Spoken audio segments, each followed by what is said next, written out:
आज हम manual transmission के बारे में सीखेंगे। मैनुअल ट्रांसमिशन नई उपभोक्ता कारों में दुर्लभ हैं, लेकिन पुराने वाहनों, व्यावसायिक और रेसिंग उपयोगों में इनकी लाखों इकाइयां अब भी मौजूद हैं। इस वीडियो के लिए हमने एक फ्रंट व्हील ड्राइव व्यवस्था चुनी है। हमारा ट्रांसमिशन मॉडल एक कांस्टेंट मेश टाइप डिजाइन है, जिसमें गियर सेट्स हमेशा एक दूसरे के संपर्क में रहते हैं। आइए क्लच से शुरू करते हैं। क्लच असेंबली फ्लाई व्हील से मजबूती से जुड़ी होती है, जो इंजन से बोल्ट की गई होती है। अगर कार चालू है तो यह हमेशा घूमती रहती है। इस असेंबली के अंदर मौजूद घटक ट्रांसमिशन इनपुट शाफ्ट से पावर फ्लो को डिस्कनेक्ट करने की अनुमति देते हैं। ध्यान दें कि ट्रांसमिशन इनपुट शाफ्ट स्वयं इंजन क्रैंकशाफ्ट या फ्लाई व्हील से नहीं जुड़ा होता है। इंजन पावर से कनेक्शन एक स्लाइडिंग फ्रिक्शन डिस्क के माध्यम से होता है, जिसे कभी-कभी क्लच प्लेट भी कहा जाता है, जो फ्लाई व्हील सतह और एक चलायमान प्रेशर डिस्क के बीच सैंडविच की तरह फंसी होती है।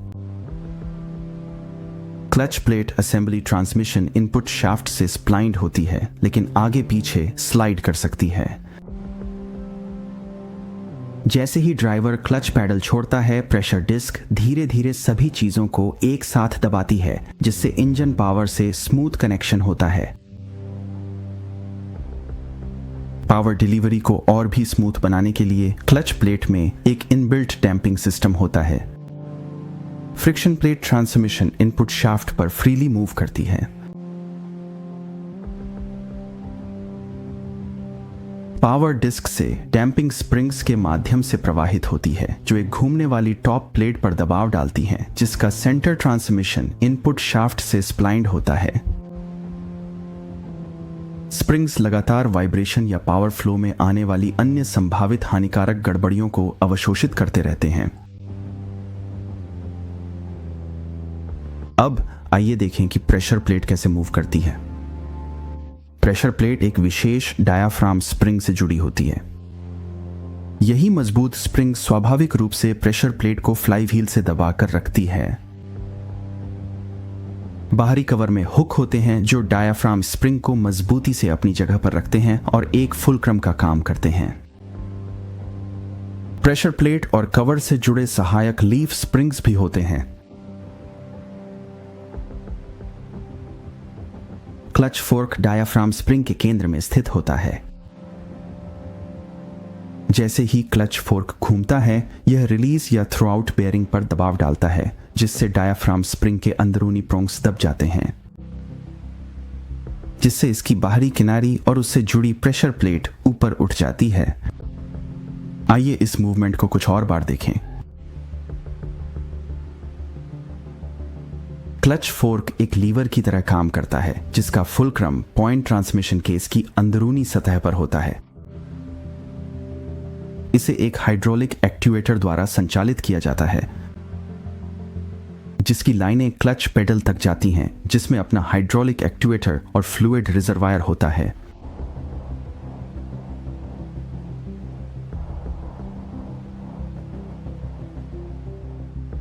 गियर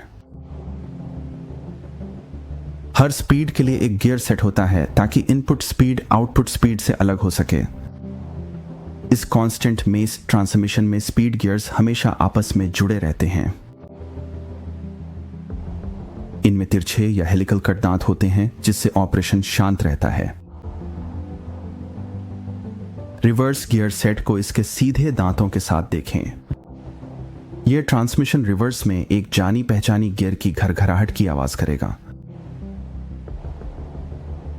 इंजन की शक्ति मुख्य शाफ्ट से काउंटर शाफ्ट, फिर डिफरेंशियल असेंबली और आगे के एक्सल्स के जरिए पहियों तक बाहर जाती है, जिससे वाहन को गति मिलती है। सिंक्रोनाइजिंग गियर्स गियर शिफ्टिंग संभव बनाने के लिए हर सेट में एक गियर अपने शाफ्ट पर फ्रीली फ्लोट करता है, जो रोलर बेयरिंग पर चलता है। हर सेट का दूसरा गियर या तो स्प्लाइंस के साथ जुड़ा होता है या सीधे अपने संबंधित शाफ्ट में मशीन किया गया होता है। पावर आउटपुट के लिए हर सेट में फ्लोटिंग गियर को सिंक्रोनाइजेशन प्रक्रिया के माध्यम से शाफ्ट से मजबूती से जुड़ना होता है। हर गियर सेट के बीच में एक सिंक्रोनाइजर हब होता है जो स्प्लाइंड होता है और शाफ्ट के साथ घूमता है। एक स्लाइडिंग शिफ्ट स्लीव भी इसी हब द्वारा चलाई जाती है, जिसे एक सेलेक्टर फोर्क द्वारा आगे पीछे किया जा सकता है। फोर्क्स स्लाइडिंग रॉड्स से जुड़े होते हैं जिन्हें बाहरी केसिंग द्वारा पकड़ा जाता है।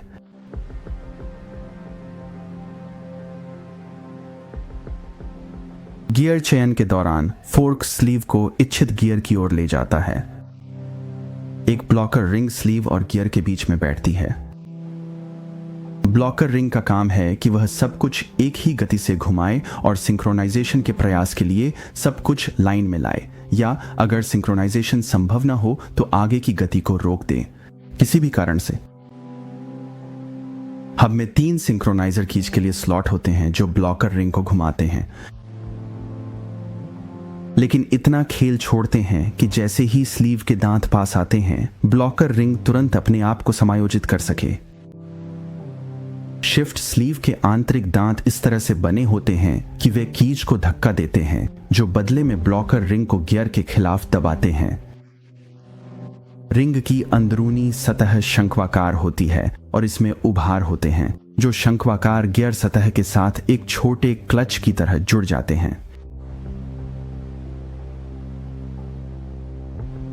धीरे धीरे गियर ब्लॉकर रिंग के साथ घूमना शुरू कर देता है। कीज में स्प्रिंग लगी होती है। एक बार जब पर्याप्त दबाव बन जाता है तो कीज की अब जरूरत नहीं रहती और वे नीचे हट जाती हैं और रास्ते से बाहर हो जाती हैं, जिससे स्लीव को गियर लॉकिंग दांतों के साथ अपनी अंतिम सिंक्रोनाइज्ड स्थिति में आगे बढ़ने की अनुमति मिलती है। यह प्रक्रिया घूर्णनशील घटकों के बीच तेजी से गियर चयन को संभव बनाती है, जबकि मुख्य गियर दांतों को बदलाव की प्रक्रिया से सुरक्षित रखती है। कुछ डिजाइनों में स्लीव और गियर के लॉकिंग दांत थोड़े कोणदार होते हैं, जिससे एक अधिक मजबूत कनेक्शन बनता है। अब शक्ति स्प्लाइंड हब और स्लीव के माध्यम से गियर सेट से होकर ट्रांसमिशन से बाहर प्रवाहित होती है। गियर बदलने के लिए क्लच दबाया जाता है, दबाव कम किया जाता है और स्लीव पास के फ्लोटिंग गियर के साथ सिंक्रोनाइजेशन में स्लाइड कर सकता है। चूंकि प्रत्येक स्लीव केवल पास के गियरों के बीच ही स्लाइड कर सकता है, इसलिए इस 6 स्पीड ट्रांसमिशन में 3 सेलेक्टर फोर्क और रॉड्स होते हैं। पहला और दूसरा फ्लोटिंग गियर आउटपुट शाफ्ट से संचालित होते हैं, लेकिन इससे कार्यक्षमता में मूल रूप से कोई बदलाव नहीं आता। फोर्क्स और रॉड्स केवल आगे पीछे ही चलते हैं,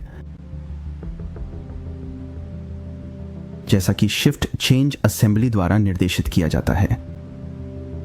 यह घटक किसी विशेष रॉड और फोर्क को चुनने के लिए दाएं बाएं झूल सकता है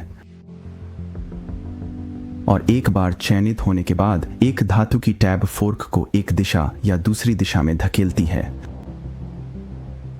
आइए इस घटक की गति को शिफ्ट लीवर से ही ट्रेस करते हैं। शिफ्ट लीवर एक बॉल पर चलता है जो 2 अक्षों पर गति की अनुमति देता है। प्रत्येक गति अक्ष को उसकी अपनी केबल में विभाजित किया गया है।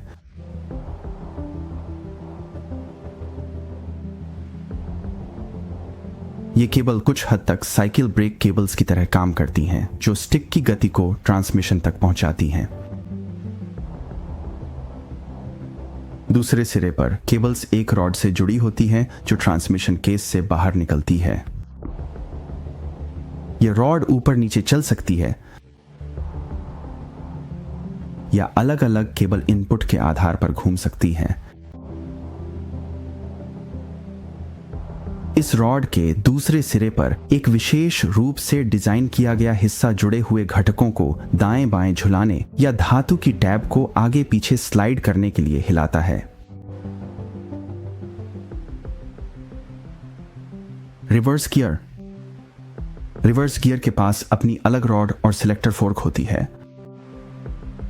रिवर्स में शिफ्ट करने के लिए ट्रांसमिशन को पूरी तरह से रुकना जरूरी है क्योंकि इसमें कोई सिंक्रोनाइजेशन घटक नहीं होते।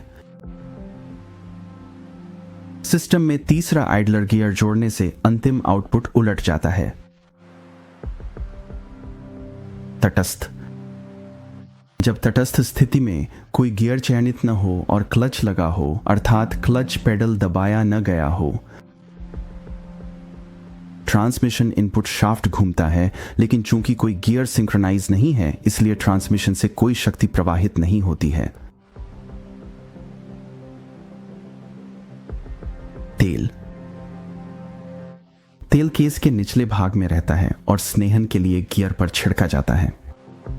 वहां कोई तेल पंप या फिल्टर नहीं है। If this video is helpful for you, please don't forget to subscribe my channel and share this video to your friends.